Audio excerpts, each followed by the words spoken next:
کا خداوند کا کلام ہے یونا کی کتاب، اس کا پہلا باب، اس کی 12ویں آیت سے ہم دیکھیں گے۔ تب اس نے ان سے کہا، مجھ کو اٹھا کر سمندر میں پھینک دو تو تمہارے لیے سمندر ساکن ہو جائے گا، کیونکہ میں جانتا ہوں کہ یہ بڑا طوفان تم پر میرے ہی سبب سے آیا ہے۔ آمین۔ خداوند کا شکر ہے اس کلام کے لیے۔ آج ہم دیکھیں گے، لکھا ہے کیونکہ میں جانتا ہوں کہ یہ بڑا طوفان تم پر میرے ہی سبب سے آیا ہے۔ اب وہ خداوند کا کلام ہم دیکھتے ہیں کہ تم پر یعنی دوسرے لوگوں پر، آج ہم یہ دیکھیں گے کہ دوسرے لوگوں پر کسی ایک شخص کی وجہ سے طوفان، مصیبتیں، پریشانیاں کیسے برپا ہوتی ہیں اور اس کا کیا حل ہے، اور خداوند کا کلام ہمیں کیا سکھاتا ہے کہ ایک شخص کی وجہ سے پوری فیملی، پورا خاندان آپ کا ارد گرد کس طرح سے خداوند کے غضب میں آ جاتا ہے۔ ہم دیکھتے ہیں یونا کا پہلا باب، اس کی 4 آیت۔ لیکن خداوند نے سمندر پر بڑی آندھی بھیجی اور سمندر میں سخت طوفان برپا ہوا اور اندیشہ تھا کہ جہاز تباہ ہو جائے۔ اب یہاں پر ہم دیکھتے ہیں کہ جو طوفان آیا ہے، جو لوگ جہاز پر سوار تھے ان پر طوفان آیا ہے، یہ ایک بڑی مصیبت آئی، یا ہم اس کو دیکھیں گے بڑی مصیبت، پریشانی، بڑی تکلیف، کوئی بیماری، کچھ بھی آیا تو یہاں پر یونا کہتا ہے کہ وہ میری وجہ سے آیا، کسی ایک شخص کی وجہ سے سب پر آیا۔ لیکن وہ طوفان، وہ پریشانی، وہ دکھ تکلیف، وہ بیماری اگر ہماری زندگی میں آ رہی ہے تو اس کی وجہ کیا ہے، اس کی ریزن کیا ہے؟ خداوند نے سمندر پر بڑی آندھی بھیجی۔ اس کا مطلب ہے اس کے پیچھے کون ہے؟ خداوند۔ خداوند طوفان لا رہے ہیں، اور ایسا طوفان ہے جو ہم آگے پڑھتے ہیں 4 آیت کو، اور سمندر میں سخت طوفان برپا ہوا۔ چھوٹا معمولی طوفان نہیں تھا، بلکہ بہت زیادہ تیز، سخت، تباہ کرنے والا طوفان تھا۔ لکھا ہوا ہے اور اندیشہ تھا کہ جہاز تباہ ہو جائے۔ معمولی چھوٹا طوفان نہیں تھا، بلکہ تباہ و برباد، زندگی ہلاک کرنے والا طوفان تھا۔ خدا وہ طوفان اس جہاز پر بھیج رہے ہیں جہاں پر وہ شخص جس نے خدا کی نافرمانی کی تھی۔ ہم دیکھتے ہیں کہ ہماری زندگیوں میں جو دکھ، تکلیفیں، پریشانیاں، جو ہلاک کرنے والی بیماریاں، جو ایسی مصیبتیں جن میں سے ہم نکل نہیں سکتے، اس کی وجہ پیچھے کیا ہوتی ہے، اس کی کیا وجوہات ہوتی ہے کہ خدا ہماری زندگی میں ایسے طوفان خود بھیجتے ہیں اور ڈیسائیڈ کرتے ہیں، فیصلہ کرتے ہیں کہ میں نے اس شخص کی وجہ سے میں نے اس کو سزا دینی ہی دینی ہے کہ یہ ہلاک ہو جائے، یہ برباد ہو جائے، یہ تباہ ہو جائے۔ ہم دیکھتے ہیں یونا کی پہلا باب، یونا کی کتاب کا پہلا باب، اس کی 2 آیت، 3 آیت لیکن یونا خداوند کے حضور سے ترسیس کو بھاگا اور یافا میں پہنچا، اور وہاں اسے ترسیس کو جانے والا جہاز ملا اور وہ کرایہ دے کر اس میں سوار ہوا تاکہ خداوند کے حضور سے ترسیس کو اہل جہاز کے ساتھ جائے۔ یہاں پر پہلے ہم دیکھتے ہیں کہ خداوند کی طرف سے وہ طوفان برپا ہوا۔ ہماری زندگیوں میں خداوند کی طرف سے یہ طوفان برپا ہو رہا ہے، لیکن خداوند ایسے ہی کوئی بھی فیصلہ کر دیتے ہیں کہ انصاف کے ساتھ کرتے ہیں، اور خداوند ہمیشہ انصاف کے ساتھ کام کرتے ہیں۔ خداوند کبھی بھی کوئی بھی کام فضول، بیکار، رائے گاں ہونے والا کام نہیں کرتے۔ خداوند وہی کام کرتے ہیں جو انصاف اور بابرکت کام ہوتا ہے۔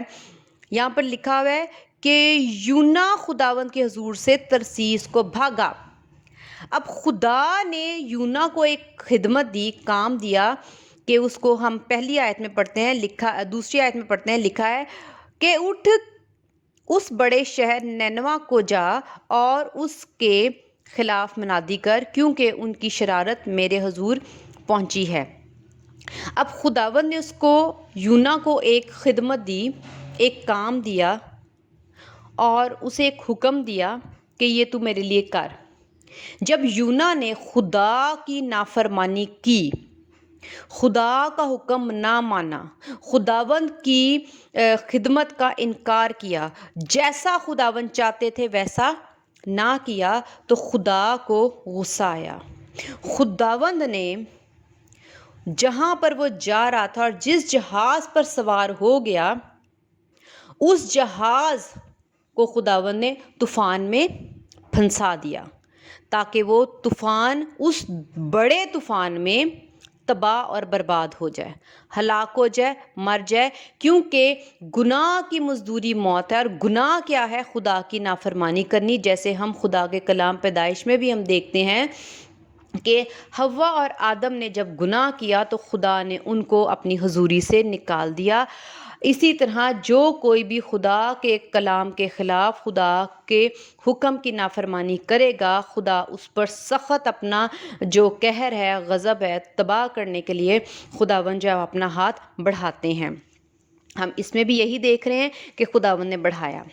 اب خداوند نے جب بڑھایا، اور جو اور بھی لوگ اس جہاز میں، جو اس وقت میں چاہتی ہوں کہ ہم جو روح القدس مجھے کل پرسوں سے یہ کلام آج کے سبت کے دن کے لیے دے رہے تھے کہ میں یہ کلام جو ہے اس کو اپلوڈ کروں، تو وہ یہ تھا کہ جہاز میں اور بھی جو لوگ بیٹھے تھے، سوار تھے، اس طوفان کی وجہ سے، وہ طوفان کے جو اثرات تھے، مشکلیں تھیں، دکھ تھی، تکلیفیں تھیں، پریشانی تھی، وہ ان انسانوں کو بھی بھگتنا پڑا یونا کی وجہ سے، جنہوں نے یونا کو اس جہاز پر اپنے ساتھ سوار کر لیا۔ اس کو اور گہرے طور پر بتانے سے پہلے میں یہ آپ کو ایک چھوٹا سا آسانی کروں گی کہ اگر آپ جہاز کو اپنی زندگی لے لیں، جہاز کو آپ اپنی زندگی تصور کر لیں، اور طوفان کو آپ مصیبتیں، دکھ، تکلیفیں، پریشانیاں اپنے تصور کر لیں، مگر وہ دکھ، تکلیفیں، پریشانیاں، بیماریاں جو خدا کی طرف سے آ رہی ہیں، لیکن خدا اس شخص کو سزا دینے کے طور پر جو خدا کا نافرمان ہے، وہ شخص کو اگر خداوند سزا دے رہے ہیں تو جو اس کے ساتھ رہنے والے ہوں گے ان کو بھی وہ بھگتنا پڑے گا۔ ہم دیکھتے ہیں کہ جب جہاز کے دوسرے مسافروں نے، جہاز کے جو سوار پہلے تھے، انہوں نے جب اس یونا کو، جو خدا کا نافرمان تھا، جو خدا سے بھاگا ہوا تھا، جس نے خدا کی فرمانبرداری نہیں کی، اپنی زندگی میں لے لیا، اپنے جہاز میں سوار کر لیا، یعنی اپنی زندگی میں لے لیا، تو ان کے غلط فیصلے نے، کیونکہ وہ نہیں جانتے تھے کہ یہ خدا کا بھاگا ہوا ہے، خدا کا نافرمان ہے، ہمیں اس کے ساتھ تعلق رکھنا چاہیے یا نہیں رکھنا چاہیے، انہوں نے اس کو بغیر معلومات کے اس کو اپنے جہاز پہ سوار کیا۔ ان کے غلط فیصلے کی وجہ سے ان سواروں نے بھی، جو جہاز میں سوار تھے، یونا کی وجہ سے وہ تکلیفیں اٹھائیں۔ اسی طرح اگر ہم بھی آج اپنی زندگی میں ایک غلط شخص کو، ایک گناہگار شخص کو، ایک برے شخص کو، جو خدا کا نافرمان ہے، جس نے خدا کو ستایا ہے، جس نے خدا کو تنگ کیا ہے، جو خدا کو پسند نہیں کرتا، جو خدا کی عزت نہیں کرتا، جو کلام کی عزت نہیں کرتا، آپ اگر اپنے جہاز میں، اپنی زندگی میں اس کو شامل کر لیں گے، داخل کر لیں گے، تو اس کے اثرات آپ کی زندگی میں ہوں گے۔ جو خدا نے اس شخص کو سزا دینی ہے، وہ اس سزا میں آپ بھی شامل ہو جائیں گے۔ اس شخص کی وجہ سے آپ کی زندگی میں بھی تکلیفیں برپا ہونا شروع ہو جائیں گی۔ کیا وہ تکلیف چھوٹی ہے؟ نہیں، ہرگز نہیں۔ چوتھی آیت میں ہم صاف واضح لکھ رہے ہیں، سمندر میں سخت طوفان برپا ہوا اور اندیشہ تھا کہ جہاز تباہ ہو جائے۔ اس کا مطلب ہے تباہی والا۔ خدا جب غضبناک ہوتے ہیں، جب خدا کا کلام نہ سنا جائے، خدا کی بات نہ سنی جائے، تو خدا غضبناک ایسے ہوتے ہیں کہ وہ تباہ اور برباد کر دیتے ہیں۔ ہم یہاں پر دیکھتے ہیں کہ وہ تباہ اور برباد کرنے والی سزا خدا نے یونا کے لیے رکھی تھی، لیکن اس کے ساتھ ان لوگوں کو بھی اس چیز کا مزہ چکھنا پڑ رہا تھا، کیونکہ انہوں نے یونا کو اپنی کشتی میں، اپنے جہاز میں سوار کر لیا تھا۔ کرنا کیا چاہیے؟ ہم دیکھتے ہیں کہ جو سوار جہاز میں پہلے تھے ان کو کیا کرنا چاہیے تھا؟ لکھا ہے 8ویں آیت میں، تب انہوں نے اس سے کہا، تو ہم کو بتا کہ یہ آفت ہم پر کس کے سبب سے آئی ہے؟ تیرا کیا پیشہ ہے اور تو کہاں سے آیا ہے؟ تیرا وطن کہاں کا ہے اور تو کس قوم کا ہے؟ آمین۔ جب انہوں نے قرعہ نکالا اور ان کو معلوم ہو گیا کہ جہاز میں طوفان زندہ آسمان کے خدا کی طرف سے یونا کے اوپر آیا ہے، تو یونا کی وجہ سے ہمارا جہاز جو ہے وہ مشکل میں ہے، تب انہوں نے یونا سے سوال و جواب اور معلومات لینا شروع کر دی۔ اسی طرح کیا ان کو لازم نہیں تھا کہ جہاز کے سوار یونا کو اپنے ساتھ سوار کرنے سے پہلے، اس سے پہلے یہ معلومات کر لیتے کہ کیا تو کون ہے؟ تو کون ہے اور کہاں جاتا ہے اور کہاں سے آ رہا ہے؟ تیری قوم کیا ہے؟ تو کس خدا کو ناراض کر کے آیا ہے؟ یہاں پر ہمیں خدا کا کلام بتا رہا ہے کہ ہمیں واضح طور پر اس شخص کے بارے میں معلومات ہونی چاہیے۔ کیا وہ بدکار ہے؟ کیا وہ زناکار ہے؟ کیا وہ شرابی ہے؟ کیا اس نے خدا کو دکھ دیا ہے؟ کیا اس نے خدا کے خلاف جاتا ہے؟ کیا وہ خداوند کو پسند نہیں کرتا؟ کیا وہ خداوند کی عزت نہیں کرتا؟ کیا وہ یسوع مسیح پر ایمان رکھتا ہے یا غیر قوم کا ہے؟ ہمیں اپنی زندگی میں اس کو داخل کرنے سے پہلے اس کے بارے میں معلومات کر لینی چاہیے، تا ایسا نہ ہو کہ جو خداوند کا غضب اس شخص پر ہے، اگر آپ اس کو اپنی زندگی میں داخل کر لیں تو وہ آپ پر بھی آفتیں آئیں گی، کیونکہ خداوند نے اس پر آفت ڈالنی ہے تو ہم دوسرے بھی اس کو بھگتتے ہیں۔ جیسے ہم اس کو اور اس طرح سے سیکھتے ہیں، میں پہلے تھوڑا سا اس طرح سے بتاتی ہوں، کس شخص کو آپ اپنی زندگی میں آنے دیتے ہو؟ کیا وہ شخص خدا کے خلاف ہے؟ کیا وہ خدا کا گناہ گار ہے؟ کیا خدا سزا دینے کو ہے اس کو؟ اگر وہ شخص زندگی میں ہے تو جو سزا اس شخص کو ملنی ہے، آپ کو بھی اس سزا میں شامل ہونا پڑے گا لازمی۔ کیسے؟ ہم اس کو ایسے دیکھتے ہیں کہ اگر آپ ایسی عورت کے ساتھ بیاہ کر لیتے ہیں جو خداوند پر ایمان نہیں رکھتی، غیر قوم ہے، یا جو خداوند کی اس طور پر عزت نہیں کرتی جس طرح سے کرنی چاہیے، اور وہ پہلے ہی بہت خدا کا کوئی ایسا بڑا گناہ کر کے آئی ہے، آپ اس کے ساتھ بیاہ کر کے اس کو اپنے گھر میں لاتے ہو، تو خدا نے اس کو کیسے اگر اس شخص کو، اسی طرح اگر کوئی شوہر بھی ہے، اگر آپ پوچھ گچھ کیے بغیر اس شخص کو، اس آدمی کے ساتھ بیاہ کر لیتے ہو، وہ عورت جو ہے وہ بیاہ کر لے، اور وہ شخص خدا کا گناہ گار ہو اور اس نے خدا کو ستایا ہو اور وہ خدا کے خلاف جاتا ہو، خدا کو اس نے تنگ کیا ہو، تو جب وہ آپ کے گھر میں آ جائے تو خدا نے چونکہ اس شخص کو برکت نہیں دینی، تو ہو سکتا ہے جب وہ کمائی کرے تو آپ کے پیسے ختم ہو جائیں، تو بیوی کا گھر جو ہے وہ نہیں چلے گا، اور بچے آپ کے بیمار ہو سکتے ہیں، طرح طرح کی مشکلوں میں۔ کیونکہ خدا نے اس شخص کو یا اس عورت کو سزا دینی ہے، تو وہ اولاد میں آ سکتی ہے، آپ کے گھر میں آ سکتی ہے، کسی کو کوئی بیماری لگ سکتی ہے، تو اس شخص کو جب خدا سزا دے رہا ہوگا تو اس کا جو دکھ ہے نا، پوری فیملی جو ہے وہ سفر کرتی ہے، برداشت کرتی ہے۔ اگر ایک گھر میں ایک شخص کو جیل ہو جائے تو اس کی بیوی اور اس کے بچے جو ہیں وہ اس چیز کو برداشت کرتے ہیں، اس دکھ کو برداشت کرتے ہیں، جیلوں کے چکر کاٹنے پڑتے ہیں، کبھی آپ کو مطلب دکھ جو ہے وہ اتنا زیادہ ہوتا ہے، آپ کا گھر کمانے والا کوئی نہیں پھر ہوتا، آپ کا کرایہ دینے والا کوئی نہیں ہے، آپ کو روٹی دینے والا کوئی نہیں ہے، آپ کے لیے سودا لانے والا کوئی نہیں ہے، تو دینی سزا خدا نے اس شخص کو ہے، لیکن بھگت کون رہا ہے؟ پورا گھرانہ. اس کا مطلب ہے ایک شخص کی وجہ سے پورا گھرانہ مصیبت کو اٹھاتا ہے. وہ مصیبت جو خدا کی طرف سے آئی ہے، کیونکہ خدا کو بیوی بچوں سے کوئی مسئلہ نہیں، خدا کو بیوی بچوں پر غصہ نہیں ہے، لیکن خدا کو اس شخص پہ، خدا نے تو اس شخص پر نظر رکھنی ہے.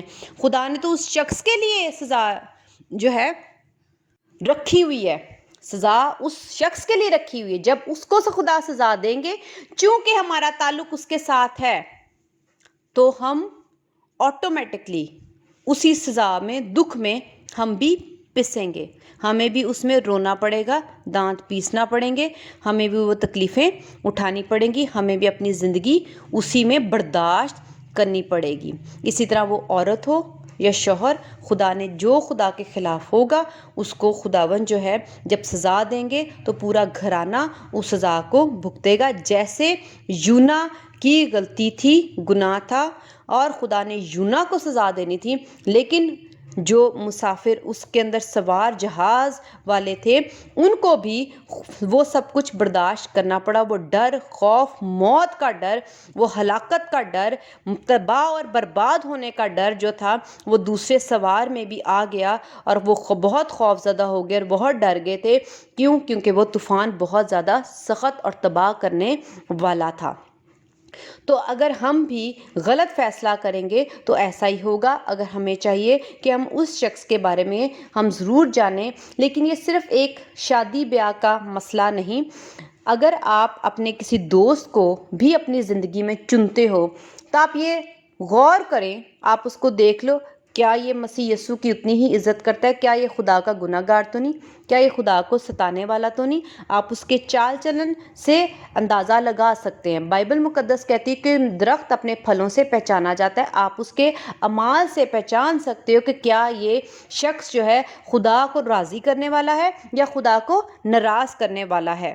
تو یہ صرف ایک شخص کی بات نہیں، انسان کی بات نہیں. اسی طرح اگر آپ کوئی بھی پیشہ اپناتے ہو، کوئی بھی کام اپناتے ہو، کسی بھی چیز کا فیصلہ کرتے ہو، آپ یہ دیکھو کہ کیا یہ خدا کے خلاف تو نہیں؟ کیا خدا اس فیصلے میں میرے ساتھ راضی ہیں؟ کیا مجھے یہ اپنے گھر کے لیے، اپنی زندگی کے لیے، اپنے بچوں کے لیے، اپنے اپنوں کے لیے، اپنے عزیزوں کے لیے یہ فیصلہ کر لینا چاہیے؟ کیا خدا اس فیصلے سے ناراض تو نہیں؟ یا اگر آپ کسی کام میں کوئی جاب کرنا چاہ رہے ہیں، یا آپ کسی بزنس میں جو ہے نا وہ اس کو کھولنا چاہ رہے ہیں، اس میں ہاتھ بڑھانا چاہ رہے ہیں، تو آپ یہ دیکھ لیں کہ کیا وہ بزنس جو ہے وہ گناہ والا تو نہیں؟ کیا اس سے خدا کا کام تو نہیں خراب ہوتا؟ کیا اس سے خدا کا نام تو نہیں بدنام ہوتا؟ کیا اس سے جو میں یہ کام کرنے والا ہوں تو اس سے کوئی بدی تو نہیں ہوگی؟ جیسے کہ ایک کام ہے یا ایک بزنس ہے سگریٹ کا. کیا آپ سگریٹ نوشی کرنے والے، جو خدا کے کلام میں لکھا ہے سگریٹ اور شراب جو ہے وہ پینا منع ہے، خداوند کے حضور یہ گناہ ہے، اور ایسے کام کرنے والے خداوند کی بادشاہی میں داخل نہیں ہو سکتے. ٹھیک ہے، اگر ہم ایسے بزنس میں ہاتھ بڑھائیں، کام کریں گے تو کیا خدا آپ کو برکت دیں گے؟ نہیں، ہرگز نہیں. اسی طرح آپ نے کوئی ایسا کام نہیں کرنا جس سے بدی پیدا ہو، جس سے موت پیدا ہو، جس سے لوگ جو ہے نشے میں جا رہے ہوں، آپ نے وہ کام نہیں کرنا.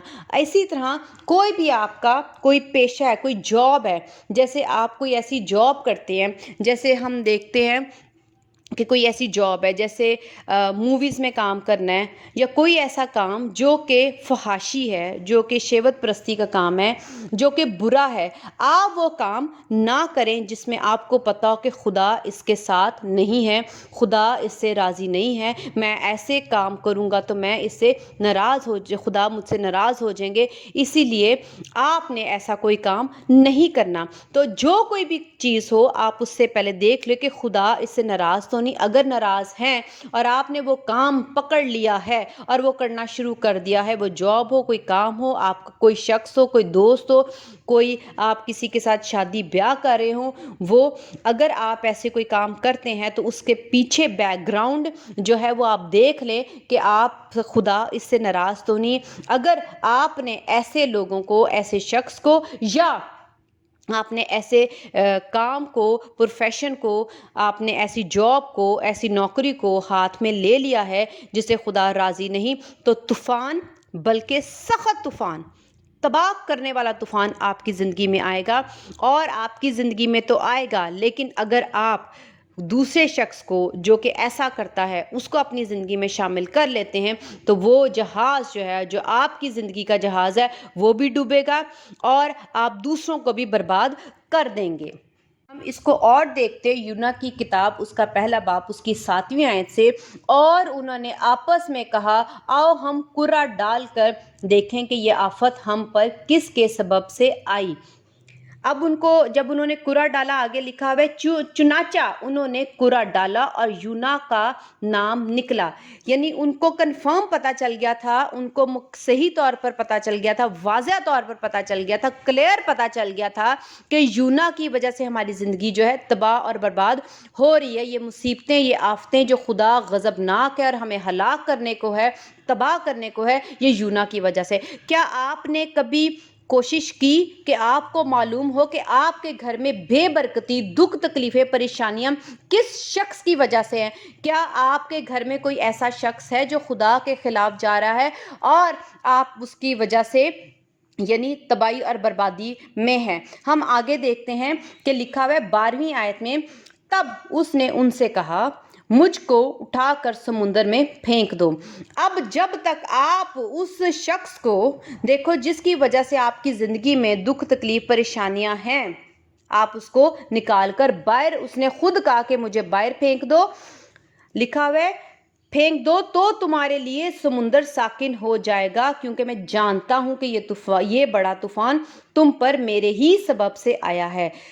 یونا کو پتا چل گیا کہ ان لوگوں کو معلوم ہو گیا ہے کہ یہ طوفان، یہ مصیبتیں میری طرف سے ہیں۔ اس نے ان کو ایک آئیڈیا دیا اور اس کو معلوم تھا کہ خدا میری وجہ سے ان پر بھی ایسا طوفان لا رہے ہیں، لہٰذا بہتر یہ ہے کہ میں ان کی زندگی سے دور ہو جاؤں، کیونکہ خدا نے صرف مجھے مارنا ہے، ان لوگوں کو نہیں۔ اگر تم لوگ مجھے اٹھا کے باہر پھینک دو گے تو سمندر ساکن ہو جائے گا، طوفان تھم جائے گا اور تم لوگ تباہ اور ہلاک نہیں ہوگے۔ تو جو شخص جو ہے، اگر آپ کی زندگی میں ایسا ہے تو اس کو بھی آپ نکال کر باہر پھینکیں۔ آپ انسان کو اپنی زندگی سے باہر نہیں پھینک سکتے۔ کیوں نہیں پھینک سکتے؟ ہم اس کے گناہ کو باہر پھینکنے کی کوشش کریں۔ ہم اس شخص کو باہر پھینکنے کی کوشش نہ کریں۔ اگر وہ شوہر ہے تو ہم اس کو چھوڑ نہیں سکتے، بیوی ہے تو ہم اس کو باہر نہیں نکال سکتے، اولاد ہے تو ہم اس کو باہر نہیں پھینک سکتے۔ ہاں، اگر آپ کا کوئی پروفیشن ہے، آپ کا کوئی غلط ڈیسیژن ہے، آپ اس کو باہر نکال کے اپنی زندگی سے پھینک دیں۔ اور یہاں پر ہم یہ سیکھیں گے کہ جو یونا تھا، جو اس نے گناہ کیا تھا، جس وجہ سے وہ بھاگا ہے، اگر وہ وہاں سے توبہ کر لے، جیسا کہ اس نے بعد میں مچھلی کے پیٹ میں جا کر توبہ کی، تو خدا نے اس کو، مچھلی نے اس کو اگل دیا اور وہ پھر سے اچھی زندگی، اس کو خدا نے پھر سے زندگی اس کی بحال کی۔ اسی طرح اگر آپ بھی اس شخص کے بارے میں جان جاؤ کہ اس کے وجہ سے آپ کی زندگی میں طوفان ہے، تو آپ اس کو توبہ کے لیے کہیں۔ آپ اس کو کہیں کہ جس بات کا تو نے خدا کا گناہ کیا ہے، جس کے باعث یہ طوفان ہے، جس کے باعث یہ مصیبتیں ہیں، اگر آپ توبہ کر لو گے تو ہمارا پورا گھرانہ بچ جائے گا، ہمارے اوپر سے مصیبتیں جو ہیں وہ دور ہو جائیں گی۔ لیکن میں پہلے آپ کو یہی کہوں گی کہ پہلے آپ معلوم کر لیں کہ غلط فیصلہ نہ کریں۔ ایسے کوئی بھی شخص کو آپ اپنی زندگی میں نہ لے کے آئیں جس کی وجہ سے آپ کا پورا گھرانہ جو ہے وہ خدا کے غضب کے ہاتھ کے نیچے آ جائے گا۔ آپ نے ایسا ہرگز فیصلہ نہیں کرنا۔ لیکن اگر آپ کر چکے ہیں اور ہو گیا ہے تو پھر آپ دعا کریں کہ یہ آفتیں تبھی جائیں گی، یہ مصیبتیں تبھی جائیں گی جب وہ شخص جو ہے آپ اپنی زندگی سے نکال کے باہر ایسے پھینک دیں کہ اس کا جو گناہ ہے وہ اپنے جہاز سے باہر پھینک دیں۔ یعنی اگر آپ اس شخص کے لیے محنت کریں، دعا کریں، اس پر ظاہر کر دیں کہ تیری ہی وجہ سے ہمارے اوپر یہ آفتیں ہیں، تو یونا نے یہاں پر اقرار کیا اور خود کہا کہ میں جانتا ہوں کہ یہ میری ہی وجہ سے ہے، کیونکہ اس نے کہا کیونکہ میں جانتا ہوں کہ یہ بڑا طوفان تم پر میرے ہی سبب سے آیا ہے. یعنی جو شخص ہے اگر وہ اقرار کر لے کہ میری وجہ سے تم لوگوں پر آفتیں ہیں اور میں ہی گناہ گار ہوں خدا کا، تو خدا اسے معاف کر دیں گے، خدا جو ہے اس پر رحم کریں گے. لیکن عقل مند وہ شخص ہے جو پہلے ہی ایسے شخص کو جو ہے وہ اپنی زندگی میں داخلہ نہ دے. لیکن اگر ہو جائے تو ہم مسیحی لوگ ہیں، خداوند یسوع مسیح معاف کرنے والے ہیں، گلے لگانے والے ہیں، رحم کرنے والے ہیں. ہمیں رحم کی طرف جانا چاہیے اور معاف کرنا چاہیے. تو خداوند کا بہت شکر ہے. ایک اور میں آخری نقطہ ضرور بتاؤں گی کہ یہاں پر لکھا ہوا ہے، میں اس کو آیت سے ہی بتانا چاہوں گی. 15ویں آیت ہے اس کا پہلا باب. اور انہوں نے یونا کو اٹھا کر سمندر میں پھینک دیا اور سمندر کا تلاطم موقوف ہو گیا. آمین. اس کا مطلب ہے کہ جب وہ گناہ، وہ چیز جب آپ اپنی زندگی سے نکال دیں گے، آپ وہ برا فیصلہ، برا کام، برا پروفیشن جو ہے وہ اپنی زندگی سے نکال دیں گے، اور وہ شخص جس کی وجہ سے یہ طوفان اور مصیبتیں اور خدا کا غضب والا ہاتھ آپ کے اوپر ہے، اگر وہ توبہ کی طرف راغب ہو جائے گا تو آپ کا پورا گھرانہ ان مصیبتوں سے بچ جائے گا. اور اگر آپ نے توبہ نہ کی، معافی نہ مانگی جس گناہ کے باعث خداوند جو ہیں وہ غضبناک ہیں، تو ہرگز ہرگز آپ کے گھرانے میں سے اور آپ پر سے خدا کا غضب ہرگز نہیں جائے گا. خداوند ہم سب کو عقل دیں، فہم دیں، توبہ کرنے کی توفیق عطا فرمائیں، تاکہ ہم لوگ ان گناہوں، ان اس غضب سے ہم بچ سکیں اور ہمارا گھرانہ خدا کے سخت ہاتھ کے نیچے سے نجات پائیں. آمین. خداوند کا شکر ہے اس کلام کے لیے. ہالےلویا.